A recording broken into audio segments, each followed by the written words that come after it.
Hello students, RSIT की lecture series में मैं आप सबका फिर से बहुत बहुत स्वागत करती हूँ। स्टूडेंट्स, जैसा कि आप सभी जानते हैं, हम अभी RSIT का चैप्टर 1 पढ़ रहे हैं। तो चैप्टर 1 का फर्स्ट पार्ट हमने इसके प्रीवियस वीडियो में पढ़ा था, जिसमें हमने पढ़ा था इंट्रोडक्शन टू कंप्यूटर, यानी कंप्यूटर का परिचय।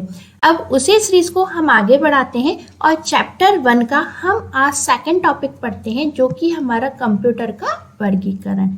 ठीक है, यदि आप बुक देखेंगे तो बुक में ये 1.1.1 के नाम से है, और अगर ऐसे प्रैक्टिकली देखा जाए तो ये हमारा सेकंड पार्ट है। ओके, यानी लेक्चर का भी सेकंड पार्ट है, और बुक में भी आप देखते हैं तो एक सेकंड पार्ट के रूप में ये आपके सामने आता है, लेकिन जो सीरीज डली है बुक में वो इस तरीके से बनी हुई है। सो अब हम पढ़ने जा रहे हैं अपना सेकंड पार्ट, जो कि हमारा कंप्यूटर का वर्गीकरण मीन्स कंप्यूटर क्लासिफिकेशन। यहाँ पे हम देखेंगे कि हमारे कंप्यूटरों को कितने भागों में बांटा गया है और उन प्रत्येक भाग के क्या क्या कार्य हैं। तो आइए सबसे पहले जानते हैं कंप्यूटर को बांटा किस प्रकार गया है। तो हमने यहाँ पे लिखा है, कंप्यूटर अपनी डेटा प्रसंस्करण क्षमता मीन्स डेटा प्रोसेसिंग कैपेबिलिटी के आधार पर वर्गीकृत मीन्स क्लासिफाइड किया जा सकता है। ठीक है, देखिए जो कंप्यूटर है, आप सभी जानते हो कंप्यूटर का कार्य होता है डेटा को प्रोसेस करना। ठीक है, कोई भी कंप्यूटर डेटा को प्रोसेस करता है और प्रोसेस करने के बाद ही एक वैल्यूएबल आंसर या वैल्यूएबल आउटपुट को जनरेट करता है, जो कि यूजर को मिलता है। ओके, और ये मैं आपको बता देती हूँ, यहाँ पे जो यूजर को प्राप्त होता है आउटपुट, उसको हम इंफॉर्मेशन भी कहते हैं। Fine, okay. सो कोई भी कंप्यूटर डेटा के ऊपर कार्य करता है, यानी डेटा को प्रोसेस करने का कार्य करता है। तो जो कंप्यूटर को डेटा दिया जाता है वो अलग अलग प्रकार का होता है। तो जिस प्रकार के डेटा के ऊपर कंप्यूटर वर्क करता है मीन्स जिस प्रकार के डेटा के ऊपर कंप्यूटर प्रोसेस करता है, उसी के आधार पर हम कंप्यूटर को बांट देते हैं, यानी डेटा के प्रोसेसिंग के आधार पर ही हम कंप्यूटर को बांटते हैं। तो देखते हैं कि कंप्यूटर का जो डेटा है वो कितने प्रकार से प्रोसेस होता है, यानी कंप्यूटर कितने प्रकार के डेटा के ऊपर वर्क करता है। तो यहाँ पे हमने डायग्राम बनाया हुआ है, जिसमें आप देख रहे हैं कि कंप्यूटर को हमने यहाँ पे 3 भागों में बांटा गया है, यानी कंप्यूटर पे मुख्य रूप से 3 प्रकार के डेटा प्रोसेस होते हैं। एक डेटा प्रोसेस होता है एनालॉग टाइप का, तो जिस कंप्यूटर पे एनालॉग टाइप का डेटा प्रोसेस होता है उसको हम एनालॉग कंप्यूटर कहते हैं। जिस कंप्यूटर में डिजिटल प्रकार का डेटा प्रोसेस्ड होता है मीन्स डिजिटल सिग्नल्स दिए जाते हैं या डिजिटल सिग्नल्स पर वर्क करता है जो कंप्यूटर, उसको हम डिजिटल कंप्यूटर कहते हैं। और जो computer analog okay and digital दोनों प्रकार के सिग्नल्स पर या दोनों प्रकार के डेटा पर वर्क करता है, उसको हम हाइब्रिड कंप्यूटर कहते हैं। ओके, यहाँ पे मैं आपको इनके सिग्नल्स दिखा देती हूँ कि जो आपके एनालॉग हैं, बेसिकली एनालॉग सिग्नल्स होते हैं आपके कुछ इस प्रकार। ठीक है, यानी ऐसे सिग्नल जो कंटिन्यू फॉर्म में चल रहे हैं उनको हम एनालॉग सिग्नल्स बोलते हैं। ठीक है, तो ऐसे सिग्नल मोस्टली हम यूज करते हैं जब हमारे पास ऐसा कोई डेटा हो जो कंटिन्यू फॉर्म में मिल रहा है और उस डेटा में उतार चढ़ाव आ रहा हो। जैसे कि फॉर एग्जाम्पल यहाँ पे देखिए, इस तरीके के सिग्नल्स आपने कहाँ देखे होंगे? आपने इस तरीके के सिग्नल हो सकता है हॉस्पिटल में देखे हो, जो पेशेंट के रूम में एक कंप्यूटर लगा होता है, एक मशीन लगी होती है, जिससे कंटिन्यूस के पल्स जो है वो नापी जाती है। ठीक है, तो इस तरीके के सिग्नल आपने वही देखे होंगे। तो जो पल्स है हमारी, वो भी क्या है, कंटिन्यू फॉर्म में चलती रहती है ना, उसमें उतार चढ़ाव आता रहता है। ठीक है, तो इस तरीके का जब भी हमको काम करना हो जो कि कंटिन्यू फॉर्म में चल रहा हो, यानी कंटिन्यू लगातार चल रहा हो और उस चीज में उतार चढ़ाव आ रहा हो, ठीक है, तो इस तरीके का यदि हमें डेटा प्रोसेस करना हो तो उसके लिए हमें एनालॉग कंप्यूटर की ही आवश्यकता रहती है। ठीक है, तो आप कह सकते हैं कि जो भी कंप्यूटर इस तरीके का डेटा प्रोसेस कर रहे हैं, यहाँ पे आपको इस तरीके के सिग्नल दिख रहे हैं, वहाँ पे एनालॉग कंप्यूटर यूज होते हैं फाइनली बेसिकली। ओके, और इस तरीके कंप्यूटर कहाँ यूज हो सकती है? जैसे कि मौसम विभाग हुआ। ठीक है, अब जो मौसम है उसमें भी क्या होता है, उतार चढ़ाव आता है, कंटिन्यू एक वैल्यू मिलती जाती है मौसम की। ठीक है, तो उस तरीके की स्टडी को भी देखने के लिए या उस तरीके के डेटा को रीड करने के लिए या प्रोसेस करने के लिए भी हम इस तरीके से एनालॉग कंप्यूटर का यूज करते हैं। फाइन, आई होप आपको यहाँ पे एनालॉग कंप्यूटर समझ में आया होगा। एनालॉग कंप्यूटर ऐसे कंप्यूटर होते हैं जिनमें एनालॉग फॉर्म में डेटा को प्रोसेस किया जाता है, यानी इनपुट के रूप में ये इस तरीके से एनालॉग फॉर्म में डेटा को एक्सेप्ट करते हैं और इस प्रकार के डेटा को ही प्रोसेस करते हैं। फिर हम हम आगे बढ़ते हैं तो नेक्स्ट होता है हमारा, जिसको हम बोलते हैं डिजिटल कंप्यूटर। ठीक है, डिजिटल कंप्यूटर नाम से समझ में आ गया, ऐसा कंप्यूटर जिसमें सिग्नल्स जो है वो डिजिटल फॉर्म में चल रहे हैं। यदि हम डिजिटल सिग्नल्स की बात करें तो हमारे डिजिटल सिग्नल्स कुछ इस प्रकार होते हैं। ठीक है, तो ये इस तरीके के सिग्नल्स हो सकता है आपने नॉर्मल कंप्यूटर पे ना देखे हो, बट मैं अभी आपको एक उदाहरण बताऊंगी तो आपको कुछ समझ में आ जाएगा। उदाहरण यदि हम यहाँ पर देख लेते हैं तो एक डिजिटल वॉच का देख लेते हैं। आपने डिजिटल वॉच देखी होगी। ठीक है, यदि आपने डिजिटल वॉच देखी है तो डिजिटल वॉच में जो नंबर है वो किस तरीके से शो होते हैं, आपने देखा होगा कुछ इस तरीके से शो होते हैं नंबर। ठीक है, तो बेसिकली देखिए ये सिग्नल्स जो हैं वो इस तरीके के ही लग रहे हैं। ठीक है, तो जो डिजिटल सिग्नल्स हैं वो एक तरीके से चलते हैं। ठीक है, तो इस तरीके के जो सिग्नल्स होते हैं डिजिटल सिग्नल्स कहलाते हैं। और इसी तरीके के सिग्नल के रूप में जब कंप्यूटर डाटा लेता है और इसी प्रकार के सिग्नल में जब प्रोसेस करता है तो उन कंप्यूटर को हम क्या बोलते हैं, डिजिटल कंप्यूटर। यानी डिजिटल कंप्यूटर ऐसे कंप्यूटर होते हैं जिनके अंदर डिजिटल फॉर्म में डाटा को स्टोर किया जाता है और डिजिटल फॉर्म में ही वो डाटा को क्या करता है, प्रोसेस करता है। ठीक है, सो डिजिटल कंप्यूटर वो कंप्यूटर है जिसमें डिजिटल सिग्नल्स के रूप में डाटा प्रोसेस किया जाता है या डिजिटल रूप में वो डाटा को ग्रहण करता है। ठीक है, तो ये जो आपको डिजिटल वॉच दिख रही है बेसिकली इसको हम डिजिटल वॉच इसलिए बोलते हैं क्योंकि इसमें इस तरीके से डिजिटल सिग्नल्स के ऊपर ही वर्क होता है। ओके, आई होप आपको यहाँ पे डिजिटल कंप्यूटर भी समझ में आ गए होंगे, तो आपको यहाँ पे एनालॉग भी समझ में आया होगा और डिजिटल भी समझ में आया होगा। ठीक है, सो एनालॉग कंप्यूटर कौन से होते हैं, वो कंप्यूटर जिनमें एनालॉग सिग्नल के रूप में डाटा को एक्सेप्ट किया जाता है और ये जो सिग्नल मिले इन्हीं के आधार पर डाटा को प्रोसेस किया जाता है। डिजिटल कंप्यूटर वो कंप्यूटर होते हैं जिनमें डाटा जो है वो डिजिटल फॉर्म में एक्सेप्ट किया जाता है। ठीक है, और इनके ऊपर जो डाटा प्रोसेस होता है वो भी कैसा होता है, और इनके अंदर जो डाटा प्रोसेस होता है वो भी डिजिटल फॉर्म में होता है। फाइन, आई होप आपको यहाँ पे ये चीज़ समझ में आई होगी ना। फिर हम बात कर लेते हैं यहाँ पे हाइब्रिड कंप्यूटर की। हाइब्रिड कंप्यूटर कौन से होते हैं, तो देखिए ऐसे कंप्यूटर जो कि एनालॉग और डिजिटल दोनों के कॉम्बिनेशन पर वर्क करते हैं वो होते हैं हमारे हाइब्रिड कंप्यूटर। ठीक है, हाइब्रिड कंप्यूटर कौन से होते हैं, ऐसे कंप्यूटर जो हमारे एनालॉग सिग्नल और डिजिटल सिग्नल दोनों सिग्नल पर वर्क करते हैं, यानी एक तरीके से दोनों प्रकार के कंप्यूटर का जो कॉम्बिनेशन है वो कहलाता है हमारा हाइब्रिड कंप्यूटर। ठीक है, अब ये हाइब्रिड कंप्यूटर हमें कहाँ दिख सकते हैं, देखिए आजकल आपने देखा होगा जो पेट्रोल पंप है ना, आप पेट्रोल भरवाने जाते हैं तो यहाँ पे कुछ नंबर की सीरीज चलती रहती है, जैसे आपने कितना पेट्रोल भरा वो चलता रहता है, कितने रुपए का हो गया वो भी चलता रहता है, और वो आप देखते होगे वो कुछ बिल्कुल डिजिटल फॉर्म में आपको दिखता है। ठीक है, जो अंक है वो आपको किस तरीके से दिख रहे हैं, पूरे डिजिटल फॉर्म में दिखते हैं। ठीक है, यानी डिजिटल कंप्यूटर है। ठीक है, अब जो पेट्रोल बेसिकली इसी मशीन में से पेट्रोल निकलता है ना, तो जो इस मशीन से पेट्रोल निकल के आपकी जो गाड़ी के अंदर जा रहा है ना, आपकी बाइक के अंदर जो पेट्रोल जा रहा है वो डिजिटल फॉर्म में नहीं जाता, वो बेसिकली किस फॉर्म में जाता है, वो एनालॉग फॉर्म में जाता है। ठीक है, देखिए जब भी हम किसी ऐसी चीज़ की बात करते हैं ना, इसका हम वजन लेते से 1 किलो का है, 2 किलो का है, या 1 लीटर है, 2 लीटर है, जब भी हम वजन की बात करते हैं या इस तरीके की बात करते हैं तो वहाँ पे बेसिकली हम एनालॉग की ही बात करते हैं। ठीक है, तो बेसिकली जो पेट्रोल जा रहा है तो पेट्रोल की अपनी रफ्तार से जा रहा है ना, ऐसे जो भी पेट्रोल मशीन से निकल रहा होगा वो इस तरीके से किसी ना किसी रफ्तार में कंटिन्यू फॉर्म में निकल रहा होगा और आपकी गाड़ी के अंदर पहुंच रहा होगा।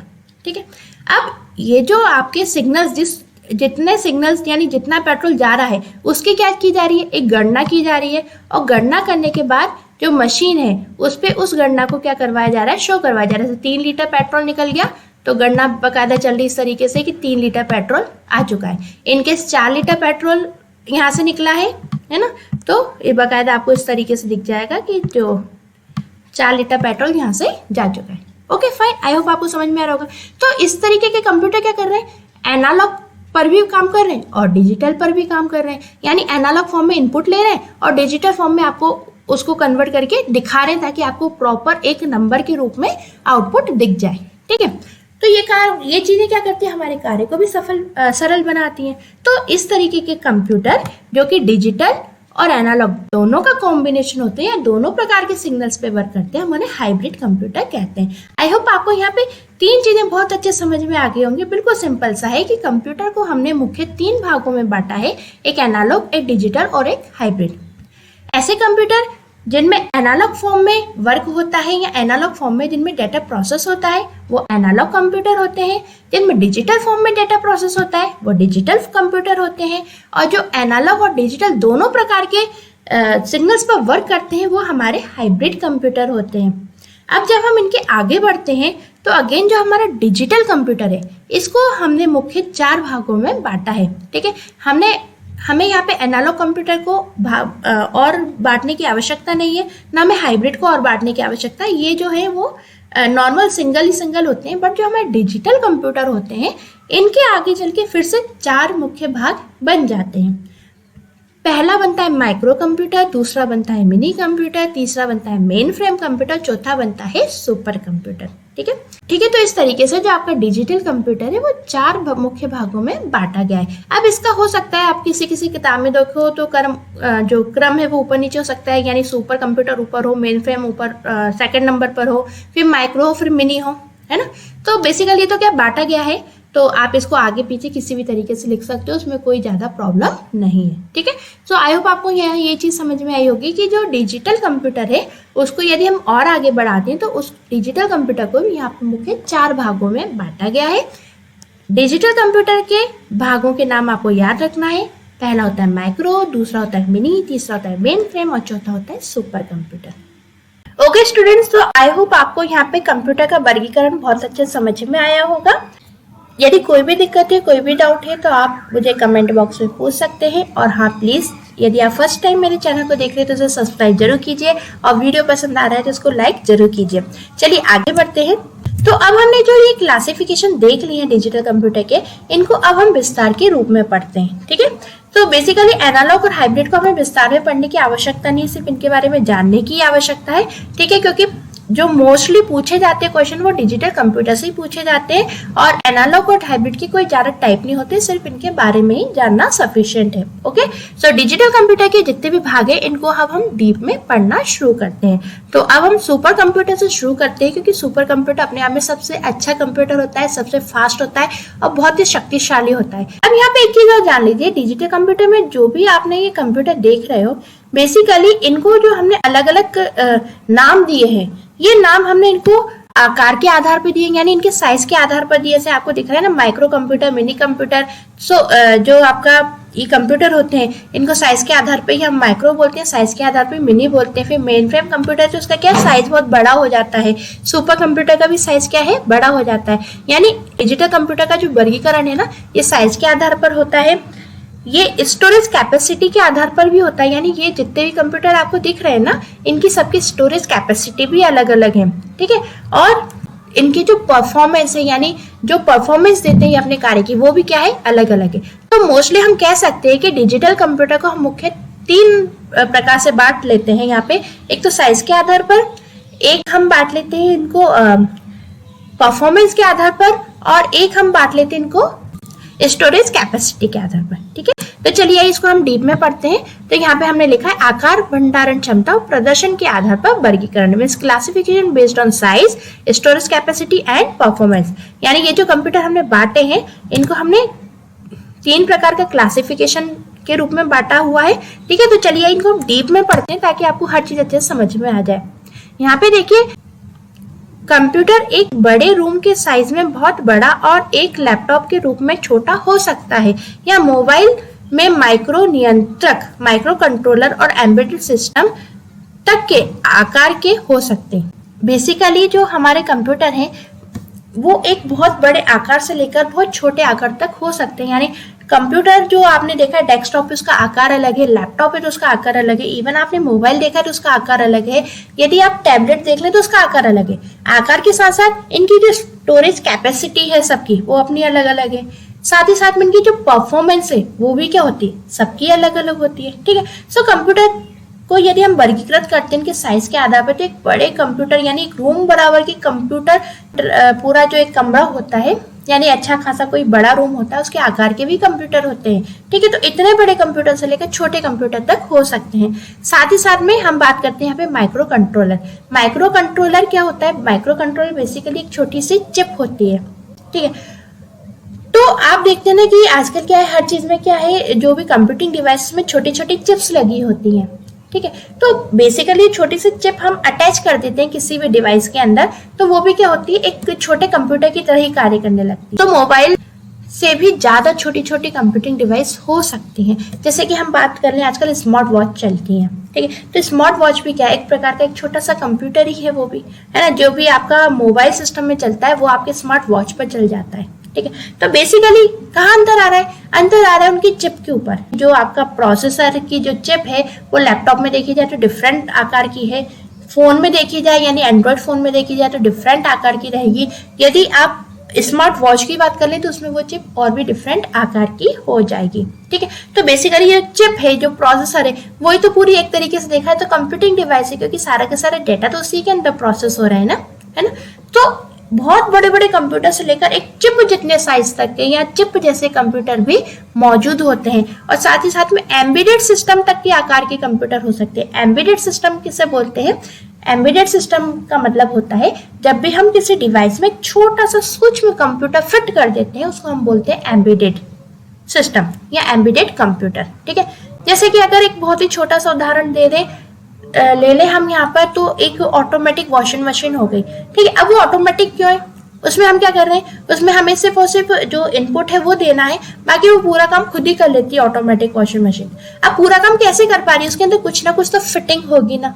तो उसमें क्या होता है, उसमें भी कुछ ना कुछ एक छोटा सा प्रोसेसर फिट होता है, इसके कारण उसकी प्रोसेसिंग जो है वो अपने आप ऑटोमेटिक चलती रहती है, ठीक है। इसी प्रकार आजकल जितनी भी डिवाइसेस आ रही है वो क्या है, कंप्यूटिंग डिवाइसेस ही आती जा रही है, क्योंकि जो ऑटोमेटिक डिवाइस है जो अपने आप प्रोसेस करने में क्षमता रखती है, यानी वो कहीं ना कहीं एक कंप्यूटिंग डिवाइस ही है। और इस तरीके की जो डिवाइस उनमें क्या है, एक सूक्ष्म रूप में कंप्यूटर फिट होता है। तो किसी भी डिवाइस में सूक्ष्म रूप में कंप्यूटर को फिट कर देना, हम क्या बोलते हैं उसको, एम्बेडेड कंप्यूटर। तो अगर सूक्ष्म रूप में फिट है यानी वो बहुत ही छोटे साइज में फिट होगा, है ना। तो बिल्कुल आप कह सकते हैं कि जो कंप्यूटर है एक बड़े कमरे के साइज के आकार से लेकर एक छोटे छोटे माइक्रो कंट्रोलर या एम्बेडेड कंप्यूटर जो बिल्कुल सूक्ष्म रूप में किसी भी मशीन में फिट हो जाते हैं, उतने बड़े तक हमारे कंप्यूटर होते हैं। आगे हमने लिखा है कंप्यूटर के 4 प्रकार होते हैं, ठीक है। तो बेसिकली कंप्यूटर के जो प्रकार है ना वो मुख्य 4 हैं। पहला होता है सुपर कंप्यूटर, दूसरा होता है मेन फ्रेम कंप्यूटर, तीसरा होता है मिनी कंप्यूटर, चौथा होता है माइक्रो कंप्यूटर, ठीक है।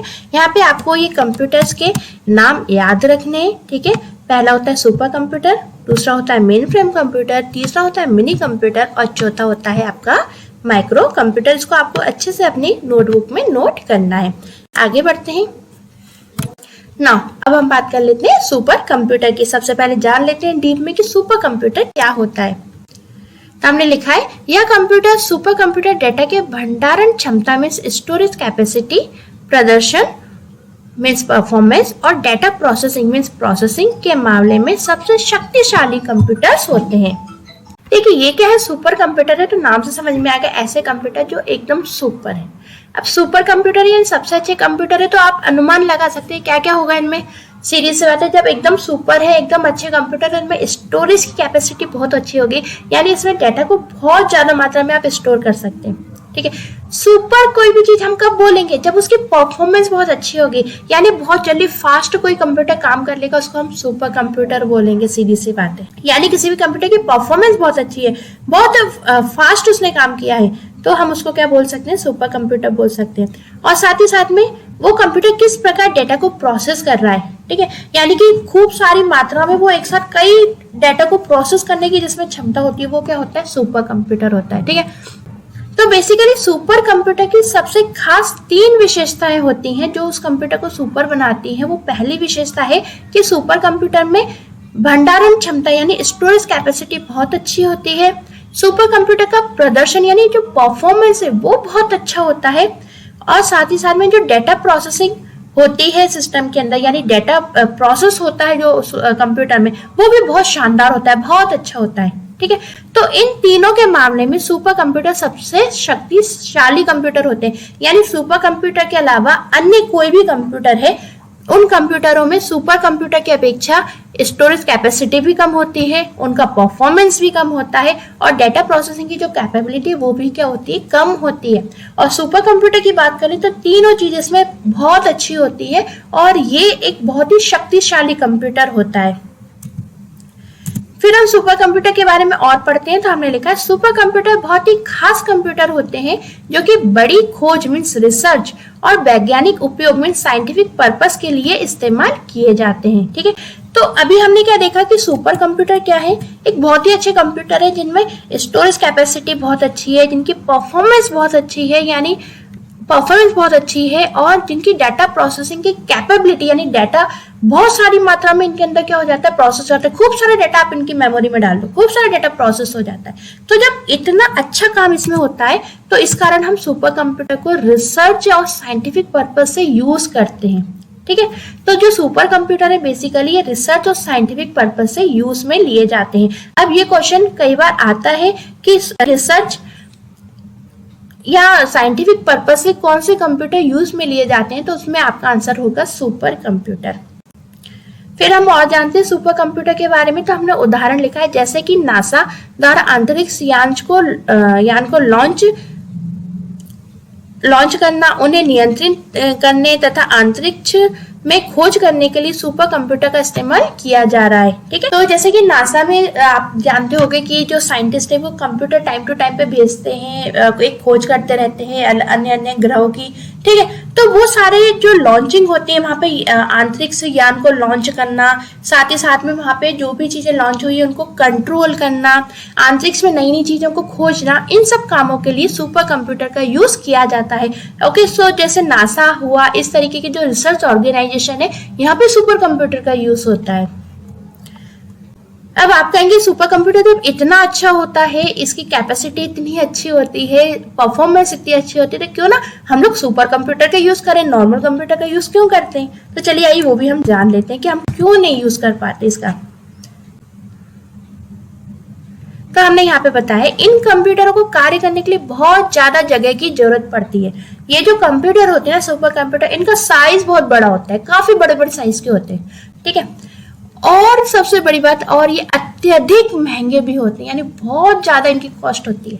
इस कारण हम जो नॉर्मल पीपल है वो सुपर कंप्यूटर का यूज नहीं करते, क्योंकि हमें ना तो इतना साइंटिफिक वर्क उस पर करना है, हमको नॉर्मल काम करना है, तो इसलिए हम नॉर्मल कंप्यूटर को ही खरीदते हैं या नॉर्मल कंप्यूटर पे ही कार्य करते हैं। ये कंप्यूटर सुपर कंप्यूटर जो है बेसिकली साइंटिफिक पर्पज से ही बनाए गए हैं। ठीक है, तो जो साइंटिफिक ऑर्गेनाइजेशन है जिसमें रिसर्च होती है, यानी रिसर्च अनुसंधान जो होते हैं वो सुपर कंप्यूटर का यूज करते हैं। ठीक है, और ये कंप्यूटरों का साइज जो है वो बहुत बड़ा होता है और ये कंप्यूटर काफी महंगे भी होते हैं।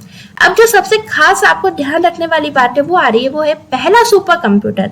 मीन सबसे पहला जो सुपर कंप्यूटर है वो कब बना था? 1964 में। इस पॉइंट को आपको ध्यान रखना है, ये क्वेश्चन पूछा जाता है कि सुपर कंप्यूटर कब बना था, मीन्स पहला सुपर कंप्यूटर कब बना था। ठीक है, तो पहला सुपर कंप्यूटर कब बना था? 1964 में। और फिर साथ ही साथ में पूछा जाता है जो कंप्यूटर बना था पहला सुपर कंप्यूटर, मीन्स जो पहला सुपर कंप्यूटर था उसका नाम बताइए। तो आपको यहाँ पे नाम याद रखना है कि पहले सुपर कंप्यूटर का नाम है CDC6600। ओके, फिर आगे बढ़ते हैं। तो ये सुपर कंप्यूटर देख लो इस तरीके से होते हैं, कितने बड़े होते हैं, दिख रहे हैं आपको, है ना? तो काफी बड़े होते हैं, इनको घर में लाना, घर में रखना पॉसिबल ही नहीं है। ये वैज्ञानिक जो रिसर्च अनुसंधान है वहीं पर यूज में लिए जाते हैं। अब सुपर कंप्यूटर के हम यहाँ पे उपयोग जान लेते हैं। तो सुपर कंप्यूटर का उपयोग हम करते हैं मौसम की भविष्यवाणी के लिए। हम जो देखते हैं ना कि वेदर फोरकास्टिंग की रिपोर्ट कि मोबाइल पे भी देख लेते हैं आजकल, तो हम है ना कि कल कैसा मौसम रहेगा, परसों कैसा रहेगा, क्या पानी आने का संभावना है, क्या गर्मी ज्यादा रहेगी। तो ये वेदर फोरकास्टिंग जो बनती है, यानी जो हमें रिपोर्ट मिलती है वेदर की, वो बेसिकली सुपर कंप्यूटर के द्वारा ही बनाई जाती है। ठीक है, तो मौसम की भविष्यवाणी करने के लिए सुपर कंप्यूटर का यूज किया जाता है। देख लेते, हम पढ़ लेते हैं। इसमें हमने लिखा इन कंप्यूटरों का उपयोग मौसम का अनुमान लगाने और भविष्यवाणी, यहाँ पे रह गया है ना, कुछ गलत टाइप हो गया, तो ये भविष्यवाणी है ना, भविष्यवाणी करने बरसात तथा तूफान की तीव्रता का अध्ययन करने के लिए किया जाता है। ओके, सो जो सुपर कंप्यूटर है इनको मौसम के बारे में जानने के लिए यूज में लिया जाता है कि कब बरसात होगी, है ना, कोई तूफान आएगा तो कब आएगा, किस टाइम आएगा, कैसा तूफान आएगा, इन सब चीजों का अनुमान लगाने के लिए, इन सब का अध्ययन करने के लिए सुपर कंप्यूटर का यूज किया जाता है। दूसरा सुपर कंप्यूटर का जो उपयोग है वो किया जाता है भूकंप की जानकारी लेने के लिए। ठीक है, ये जो आप देखते हैं कि साइंटिस्ट बता देते हैं कि भूकंप आने की संभावना है, आ सकता है भूकंप, तो ये सारी चीजें सुपर कंप्यूटर के द्वारा ही अनुमानित की जाती हैं। तो हमने यहाँ पे लिखा है सुपर कंप्यूटरों का उपयोग भूकंप घटना की खोज के लिए भी किया जाता है। इनका उपयोग प्राकृतिक गैस, पेट्रोलियम और कोयला जैसे संसाधनों की खोज करने के लिए भी किया जाता है। ठीक है, तो बेसिकली भूकंप की जानकारी लेने के लिए हम सुपर कंप्यूटर का यूज करते हैं और साथ ही साथ में प्राकृतिक गैस, पेट्रोलियम और कोयला इस तरीके संसाधनों की खोज करने के लिए भी हम सुपर कंप्यूटर का यूज करते हैं। अब यहाँ से भी क्वेश्चन बनता है कि गैस, पेट्रोलियम और कोयला जैसे संसाधनों के लिए हम किस प्रकार के कंप्यूटर का यूज करते हैं, तो आपका राइट आंसर होगा सुपर कंप्यूटर।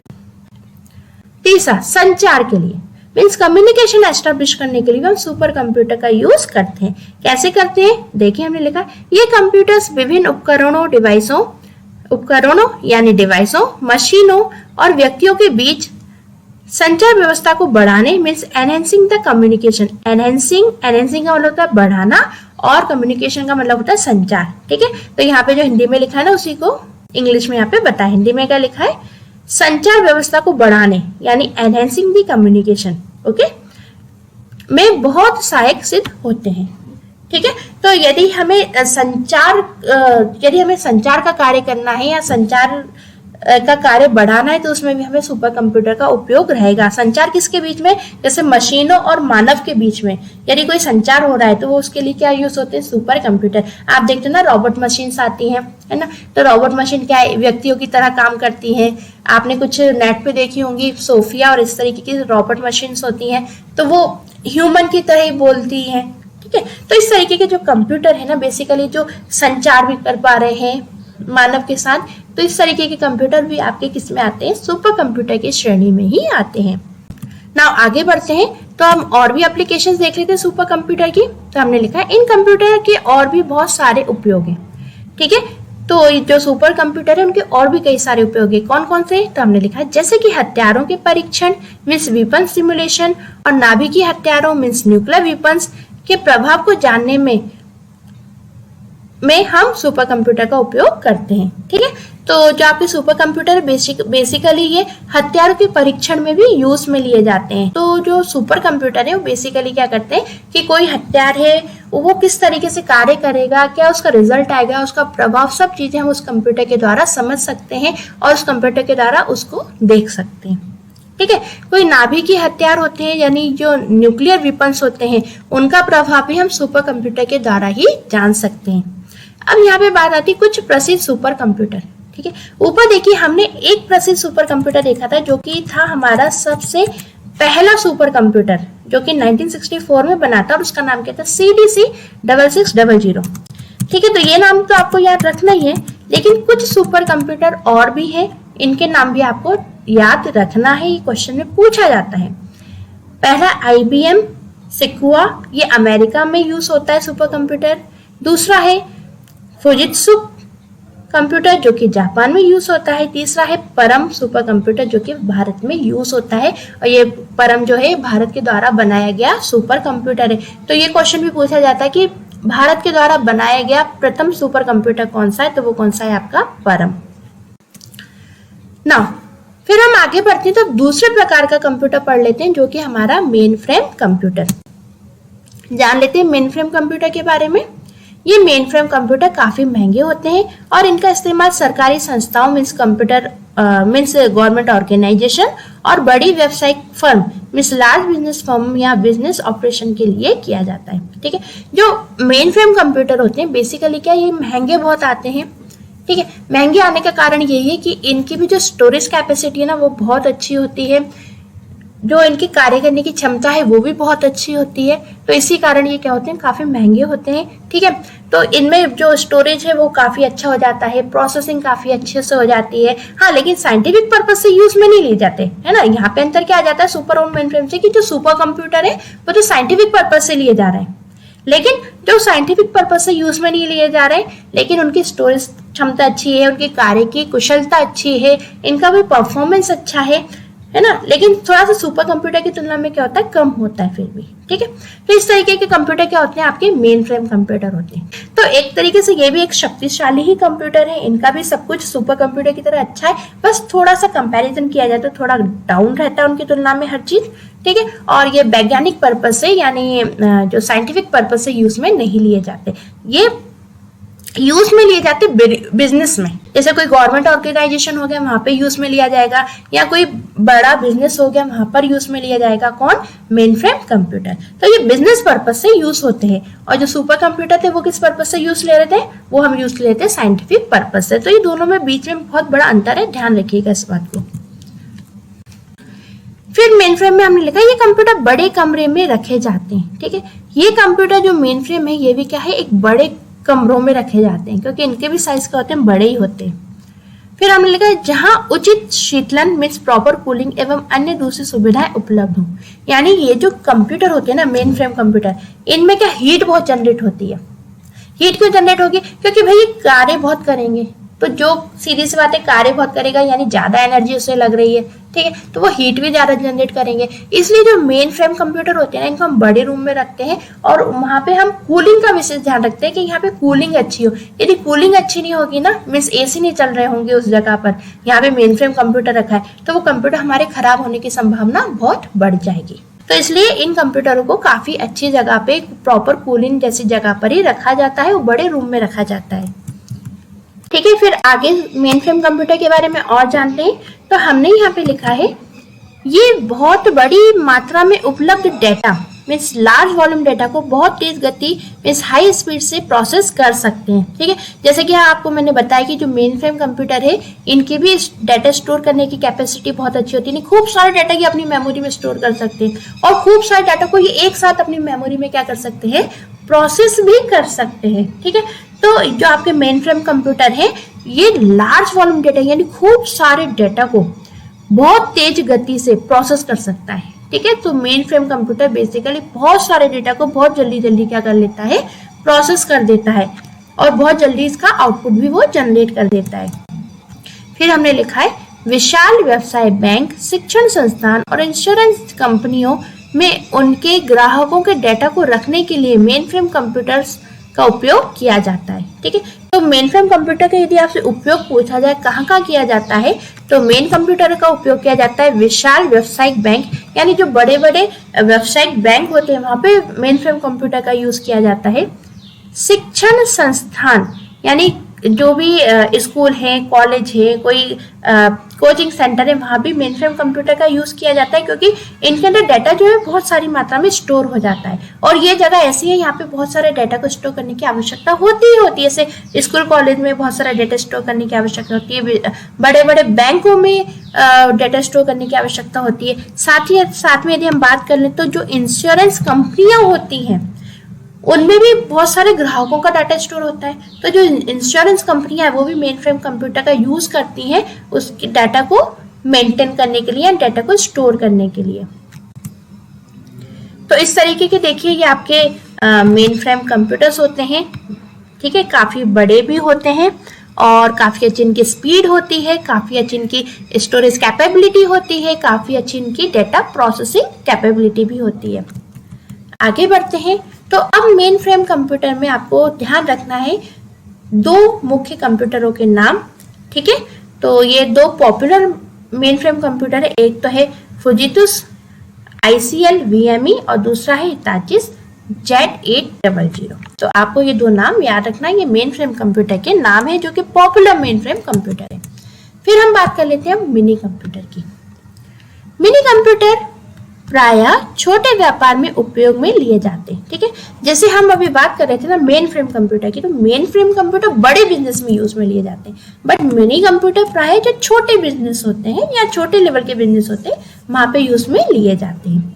हालांकि सुपर कंप्यूटर एवं मेन फ्रेम कंप्यूटर के समान शक्तिशाली नहीं होते हैं। ठीक है, अब जो मिनी कंप्यूटर्स होते हैं ना, बेसिकली इनमें क्या होता है, सुपर और मेन फ्रेम कंप्यूटर की अपेक्षा जो डाटा स्टोर करने की कैपेबिलिटी वो भी कम होती है, डाटा को प्रोसेस करने की कैपेबिलिटी भी कम होती है, और देखी जाए तो उनकी तुलना में मीन सुपर और मेन फ्रेम कंप्यूटर की तुलना में परफॉर्मेंस भी इनकी थोड़ी सी लो रहती है। ठीक है, तो ये जो मिनी कंप्यूटर है ये सुपर और मेन फ्रेम कंप्यूटर की तरह शक्तिशाली तो नहीं होते, लेकिन ऐसा भी नहीं है कि उनकी तरह शक्तिशाली नहीं तो किसी काम के नहीं है, उनकी तरह शक्तिशाली नहीं है, लेकिन फिर भी थोड़े शक्तिशाली है। यानी ऐसा नहीं कि कुछ भी काम नहीं कर सकते, छोटे छोटे व्यवसाय में यूज में आते हैं, डाटा को स्टोर कर लेते हैं। सुपर और मेन फ्रेम जितना नहीं कर पाएंगे, उनसे थोड़ी कम मात्रा में डाटा को स्टोर कर पाएंगे, यानी उतने शक्तिशाली तो नहीं होते तो सुपर और मेन फ्रेम कंप्यूटर होते हैं, पर फिर भी ये कंप्यूटर भी अपने आप में शक्तिशाली होते हैं।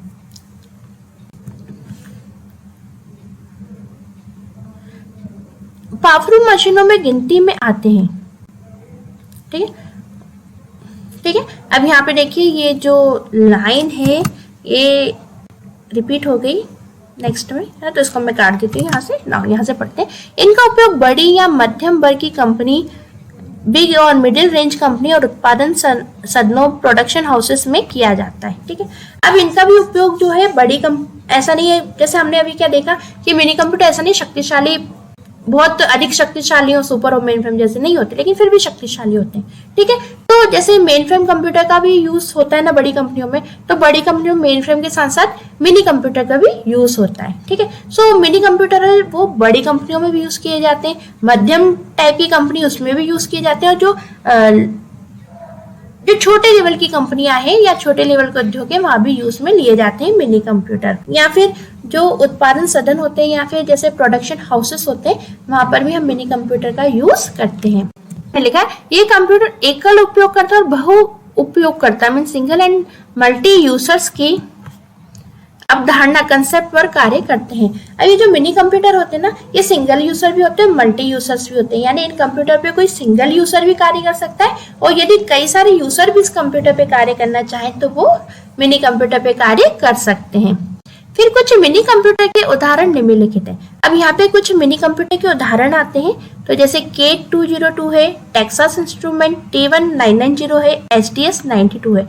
अब ये भी आपके मिनी कंप्यूटर के नाम है जो कि पॉपुलर है, तो इन नामों को भी आपको याद रखना है ना। अब बात कर लेते हैं माइक्रो कंप्यूटर की कि माइक्रो कंप्यूटर कौन से होते हैं और किस प्रकार के होते हैं। तो हमने यहाँ पे लिखा है desktop computers, laptop, PDA। PDA का मतलब होता है पर्सनल डिजिटल असिस्टेंट, टैबलेट्स और स्मार्टफोन। ये सब माइक्रो कंप्यूटर के प्रकार हैं। ये कंप्यूटर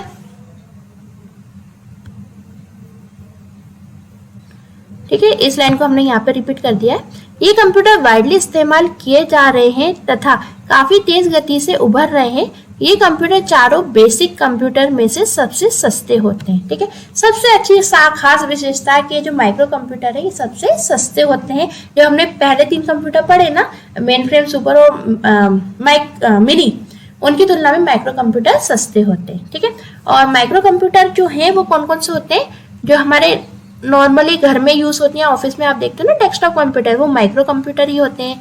हम जो नॉर्मल यूज करते हैं लैपटॉप आपने सबने देखा होगा, वो भी माइक्रो कंप्यूटर है। पीडीए क्या है? पीडीए एक तरीके से क्या है, डिजिटल डायरी होती है। ठीक है, जैसे कि आपके पास कोई डायरी होती है ना जिसमें आप पेन से लिखते हो, नॉर्मल डायरी होती है, इसी प्रकार वो एक तो नॉर्मल डायरी होती है, इसी तरीके से एक डिजिटल डायरी भी होती है। ठीक है, उसमें आप डिजिटल रूप में हर चीज लिखकर और उसमें सेव कर सकते हो, यानी एक डिवाइस होती है और डिजिटल रूप में उसमें सारा डेटा लिख के आप उसमें सेव कर सकते हो। उसके साथ आपको एक डिजिटल पेन भी मिलता है, ठीक है, जो कि उस डिवाइस के ऊपर चलता है। ठीक है, तो पीडीए एक तरीके से क्या है, डिजिटल डायरी है। फिर हम बात कर लेते हैं यहाँ पे टेबलेट्स की। तो टेबलेट्स आप सभी जानते हैं जो मोबाइल से थोड़ा बड़ा आकार का होता है। स्मार्टफोन मीन्स आप सभी जानते हो जो हमारा एंड्रॉयड मोबाइल फोन है, एप्पल फोन है, ये क्या हमारे स्मार्टफोन है। तो ये सभी किस श्रेणी में आते हैं, माइक्रो कंप्यूटर की श्रेणी में आते हैं। और ये कंप्यूटर जो है वो सबसे ज्यादा यूज में आते हैं, है ना। आजकल आप जो देखोगे ना, आम सबके पास एंड्रॉइड मोबाइल फोन है, लैपटॉप है, डेस्कटॉप कंप्यूटर है, तो वाइडली जो देखा जाए ये कंप्यूटर नॉर्मल पीपल यूज करते हैं। और जो माइक्रो कंप्यूटर हो गया या सुपर कंप्यूटर हो गया, ये लोग कौन यूज कर, ये कहाँ यूज होते हैं, तो सुपर कंप्यूटर यूज हो गया साइंटिफिक पर्पज से, मेन फ्रेम कंप्यूटर यूज हो गया बहुत बड़े बड़े लार्ज बिजनेस में या बड़े बड़े ऑर्गेनाइजेशन में, मिनी कंप्यूटर छोटे बड़े सभी प्रकार के उद्योग में यूज में आ गया नॉर्मली। और जो माइक्रो कंप्यूटर है वो नॉर्मली हम सबके पास होता है ना, जो साधारण पीपल है वो माइक्रो कंप्यूटर का यूज करते हैं। ये एक सामान्य प्रकार के कार्य को करने के लिए इस्तेमाल किए जाते हैं, जैसे कि संचार, शिक्षा, मनोरंजन एवं अन्य दूसरे उद्देश्य को, ऑफिस कार्य को पूरा करने के लिए। ठीक है, तो ये जो माइक्रो कंप्यूटर सामान्य रूप से ये यूज में लिए जाते हैं। जैसे कि आपके हाथ में जो एंड्रॉइड मोबाइल फोन होगा, तो ये क्या है, एक प्रकार का माइक्रो कंप्यूटर है। तो आमतौर पे इसी प्रकार के कंप्यूटर हम सब यूज करते हैं। नॉर्मल यूज होने वाला पीसी, जो हमारे घर में डेस्कटॉप कंप्यूटर होता है, या फिर ऑफिस में देखा जाए तो नॉर्मल कंप्यूटर यूज में आते हैं, लैपटॉप यूज में आते हैं। ठीक है, तो ये सभी आमतौर पर यूज होते हैं। और इन सब चीजों से हम क्या करते हैं, जनरली शिक्षा का काम करते हैं, जैसे कि पढ़ाई कर लेते हैं, टीचिंग कर लेते हैं, संचार, हम इन चीजों से संचार यानी कम्युनिकेशन भी कर लेते हैं, मोबाइल से हम फोन कर लेते हैं ना एक दूसरे को। मनोरंजन, यूट्यूब पे आप बढ़िया वीडियो देख लो, गाने सुन लो। तो इस तरीके के कई उद्देश्यों से हमारे ये माइक्रो कंप्यूटर यूज में आते हैं। और साथ ही साथ में ऑफिस कार्य को भी ये अच्छी तरीके से कर पाने में सक्षम होते हैं। नाउ फ्रेंड्स, आज का जो हमारा लेक्चर था उसमें से हमारे पास यहाँ पे 3 क्वेश्चंस बनते हैं। कि इन 3 क्वेश्चंस का आंसर यदि हो सके तो बिल्कुल शॉर्ट में आप कमेंट में मुझे लिखकर बता दीजिएगा। ठीक है, हम गति मीन्स स्पीड, भंडारण मीन्स स्टोरेज और प्रदर्शन मीन्स परफॉर्मेंस के आधार पर कंप्यूटर कैसे वर्गीकृत करते हैं। तो आपको बताना है कि हम स्पीड, भंडारण और परफॉर्मेंस के आधार पर कंप्यूटर को किस प्रकार वर्गीकृत कर रहे हैं। तो हम यहाँ पे किस प्रकार वर्गीकृत कर रहे हैं, मैं आपको आसान बता रही हूँ, आपको फिर भी उसके बारे में थोड़ा थोड़ा बताना है मेरे को।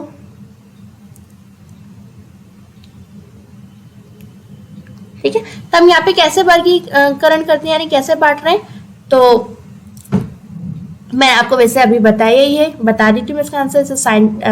Super computer, main frame computer, micro computer, mini computer. तो इनके आधार पर हमने इन 4 तरीके के कंप्यूटर को हम वर्गीकृत करते हैं। ठीक है, और उन चारों कंप्यूटर में इस प्रकार के गुण पाए जाते हैं। फिर पर्सनल कंप्यूटर और सुपर कंप्यूटर के बीच में अंतर बताइए।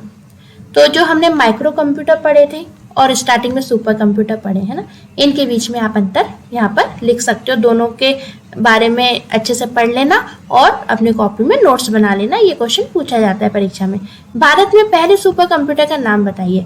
मैंने आपको बताया हुआ है लेक्चर में, भारत का सबसे पहला सुपर कंप्यूटर कौन सा है। आप मुझे जरूर आंसर के रूप में बताइएगा कमेंट में कि पहला सुपर कंप्यूटर कौन सा है। ओके फ्रेंड्स, आपके कमेंट्स का वेट रहेगा मुझे। ओके, वीडियो पसंद आए तो प्लीज़ लाइक कीजिए। फर्स्ट टाइम चैनल देखा है, फर्स्ट टाइम वीडियो देखा है तो प्लीज़ सब्सक्राइब कीजिए। और लेक्चर कैसा लगा कमेंट बॉक्स में जरूर बताइएगा। ओके फ्रेंड्स, मिलते हैं नेक्स्ट वीडियो लेक्चर में। Bye bye.